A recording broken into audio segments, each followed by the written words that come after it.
So back on verse 5. For if we have been planted together in the likeness of his death, we shall also in the likeness of his resurrection. Knowing this, that our old man is crucified with him, that the body of sin might be destroyed, that henceforth we should not serve sin.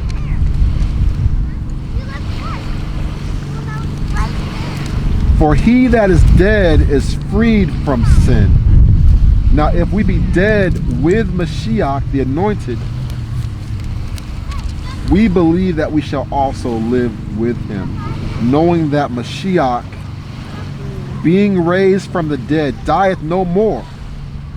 Death has no more dominion over him. He died once.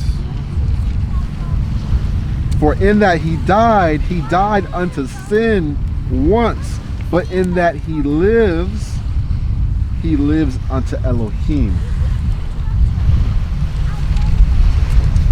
Likewise, reckon ye yourselves to be dead indeed unto sin, but alive unto Elohim through Yeshua, your salvation, anointed of our Elohim. So the whole point boiling down to it, verse 12, my sister, please read that. Again, Romans 6, verse 12. Let not sin reign therefore in your mortal body, that ye should obey it in the lust thereof. Keep going. Neither yield ye your members as instruments of unrighteousness unto sin, but yield yourselves unto Yah, as those that are alive from the dead, and your members as instruments of righteousness unto Yah. For sin shall not have dominion over you, for ye are not under the law, but under grace. Say that verse one more time, 14. For ye shall not have dominion, or sin shall not have dominion over you, for ye are not under the law, but under grace. Keep going. What then? Shall we sin because we are not under the law, but under grace? Yah forbid. Know ye not that to whom ye yield yourselves servants to obey, his servants ye are to whom ye obey, whether of sin unto death, or of obedience unto righteousness. Stop right there. Know you not that whom you yield yourselves as a servant to obey, his servant you are, whether of unto sin, which leads unto death, or unto obedience, which leads unto righteousness. Verse 17, go ahead. But Yah be thanked that ye were servants of sin, but ye have obeyed from the heart that form of doctrine which was delivered you. Stop right there. So what he's saying is, Yah be thanked. For as you were once a servant to sin, that has been delivered from you. You've been delivered from that. So being then made free from sin, you became the servants of righteousness. So I'll stop right there. This will be the last scripture, and then we're going to go ahead and baptize.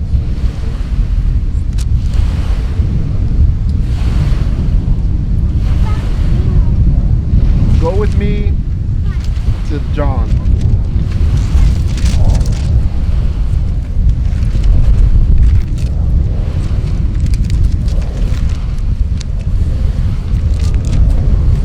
John 2.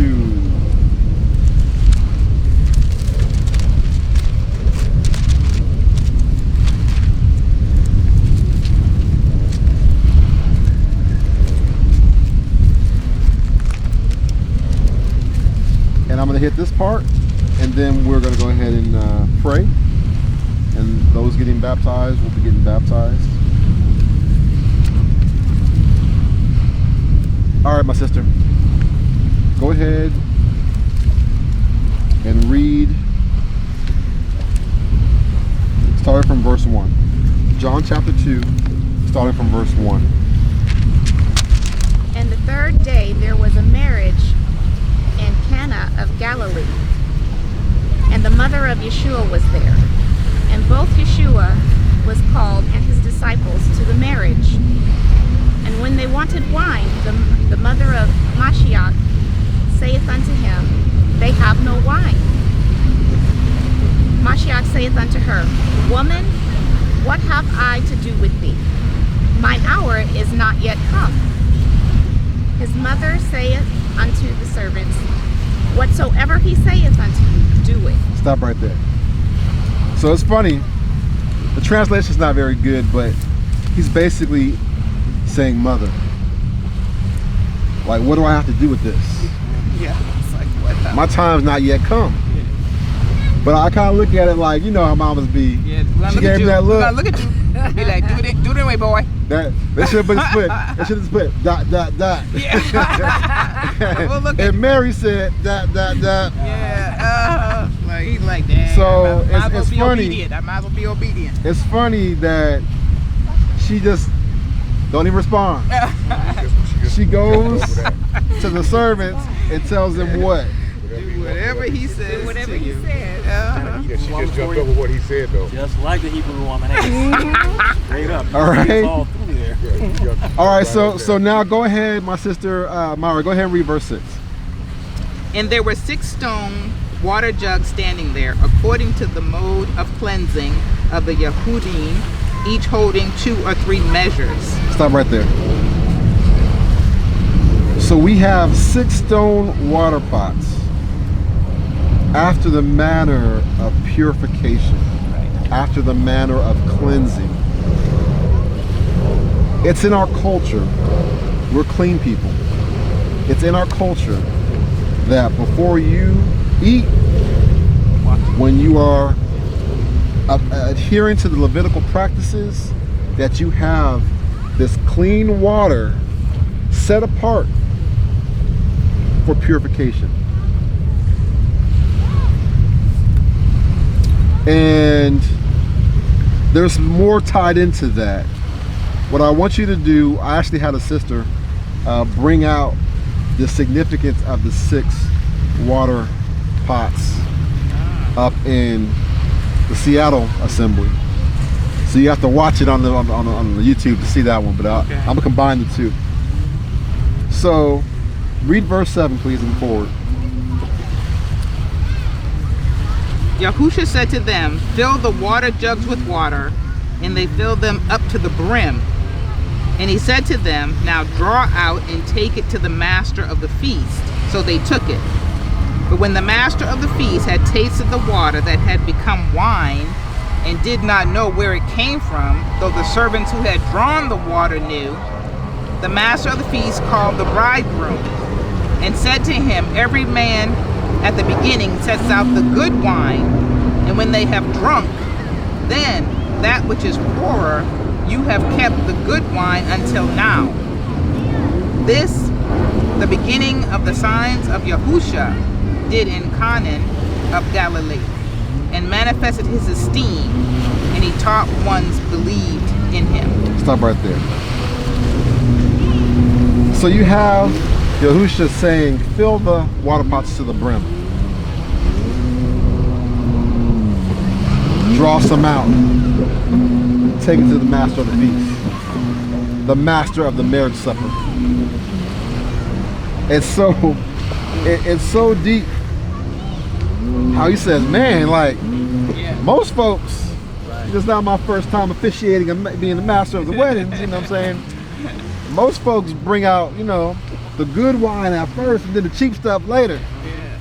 But you done broke out the good stuff at the end. Like, this is over the top. Yep. This is amazing. Yep. And so for me, before as a Christian, I used to wonder, I used to be like, what's the significance of this? Why do we care about this? Why is this even pointed out as the first miracle of Mashiach? Right. Why does it say, this beginning of miracles did Yeshua in Cana or Canaan of Galilee, and manifested forth his glory, and his disciples believed on him? Why in that sense did that, why were they like, okay, look, you the one? off of this. Off of that one. And to get the understanding of this, what just took place is that this first miracle of Mashiach was a foreshadowing of the atonement of the house of Israel. He literally took water, set apart holy water for ritual purification and cleansing, turned it into wine as a representation of his blood, the atonement, the blood shed for Israel, that the house of Israel signified in that wedding couple, that marriage couple, the feast. The wedding feast.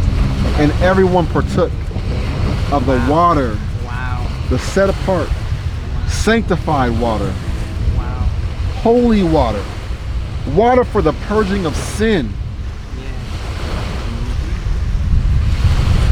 And they took that. Wow. The very first miracle was a foreshadowing of his atonement, Yah's salvation, Yah's grace unto the house of Israel. That's why he said that my time has not come yet. And then it actually was. And when you listen to that, when you look at what his mother said to the house of Israel, listen to my son. And do it.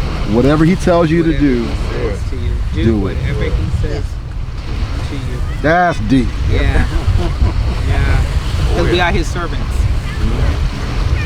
We are his servants. Whatever he tells you to do, do it. And what these people didn't know is that they truly were a foreshadowing of Yah's disciples going forth doing that exact same work. Continuing today. Continuing today. So with that, I say shalom. Shalom. Definitely. Wow, that is deep. I pray that was a good lesson for you guys. It was. Hallelujah. Like I said, the church don't teach you that. No, and I appreciate you letting me say what I had to say. Thank you. They never will. Yeah, but you can't do that in the Baptist churches. So they'll tell you to sit down and shut up. Oh yeah, that's not how that works. Yeah, man, that's why I enjoy this. I enjoy this because you let us say what we have to say. I enjoy this. Most High shared with me, and I never came across like that before until now. But it's kind of weird because it's 6 vessels, right? Yep. Yeah. And the Most High's blood was represented by him turning those vessels of water into water. What is holding us right now is his blood, right? It's keeping us covered, right? 6 to me, it's like it represents the time before we go to the wedding feast. Because the 7th is the Sabbath. That is true. So it's like the 6 days coming up. That's true. It's like from the prophets all the way until now. It's the 6 days. That his blood is there. It's 6 vessels covering us. Covering them. Until we come to the feast, the wedding feast, or the Sabbath. Wow. Yeah. That's awesome. Awesome. Where that came from.